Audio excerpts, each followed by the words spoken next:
So this might have been the best movie of 2023 to me, and I'm sure a lot of other people would agree because this film was just that good. No other movies really stood out to me like Godzilla did. Near the end of World War II, kamikaze pilot Kōichi lands on a Japanese base in Odo Island. Lead mechanic Tachibana deduces that Kōichi had fled from his duty by faking technical issues. That night, Godzilla, a dinosaur-like creature, attacks the garrison. Kōichi cannot bring himself to shoot the monster from his plane and is knocked unconscious. Tachibana, the only other survivor of the attack, blames Kōichi for failing to act. Okay, I can't get over just how good of a movie this was, and it's been a while since I've been able to say something like that. I will give you a little disclaimer though. If you don't like subtitles or if you don't watch a lot of foreign movies, you're probably going to have an issue with watching this like some of my friends did. But if you like anime like me, or if you're okay with foreign films or you watch K-dramas, you have no problem with this. And another good thing is this was made by the original creators at Toho. This film picks up with a kamikaze pilot landing his plane on this island. He ended up coming back because he said that he was having issues with his plane. And, as most people know, kamikaze pilots, they basically, I don't have to say what they do.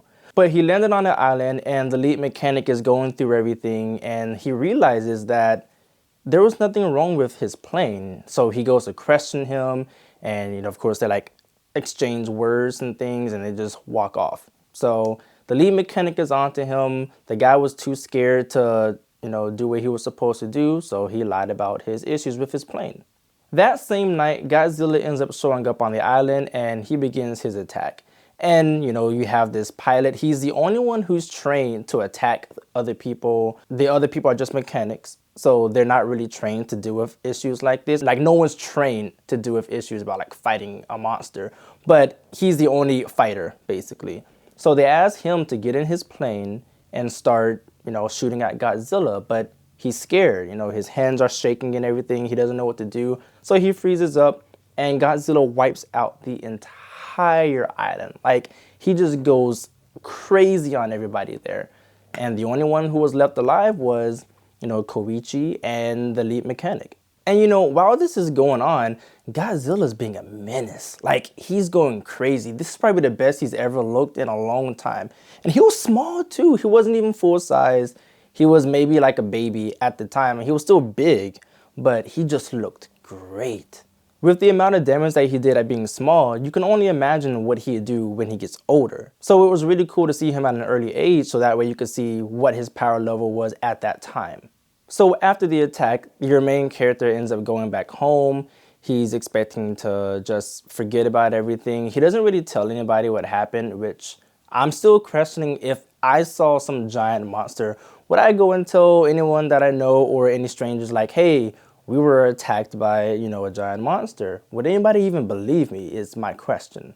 So I guess I kind of understand why he didn't tell anybody. So anyways, he goes back home and he tries to have a normal life. And during this, he ends up running into this girl who has his child.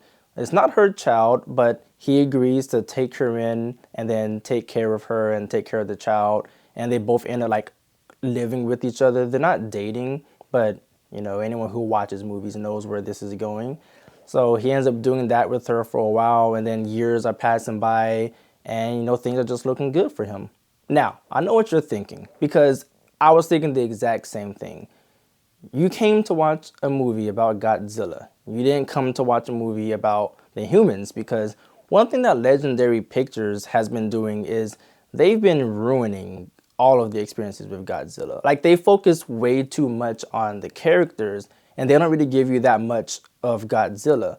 Now, some people like the Legendary movies and, most people don't like the movies. I fall into the people who don't like the movie because they focus way too much on the characters, and it's about characters that you just don't care about. There's nothing wrong with trying to make you care about characters because, they're the ones who are going to be driving the movie along, not the monster, because he's just a monster. But with the Legendary movies, they make you care about characters who aren't that interesting. If someone dies in one of the Legendary movies, I'm like, okay, cool, let's get back to Godzilla. And I shouldn't feel that way. Toho does something completely different.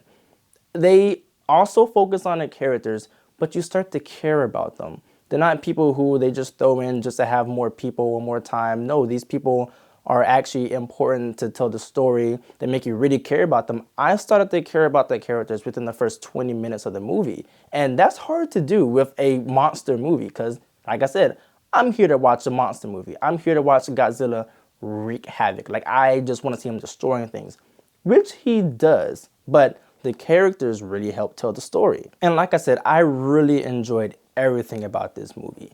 I like the cinematography. The cinematography was great. I like the acting, the characters, the way that Godzilla looked himself was amazing. The score, like they have the original Godzilla theme. I liked everything about it. Whenever that theme came on, I just got like chills going down my body. Godzilla actually looked terrifying in this movie, and he was terrifying in this movie. Like, he was a complete menace. He didn't care. He was just going crazy with everything.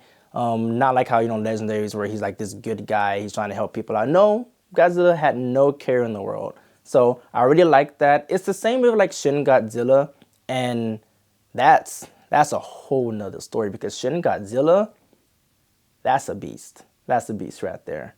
This is also the first time in a long time where you really get to see the full power of Godzilla's atomic breath.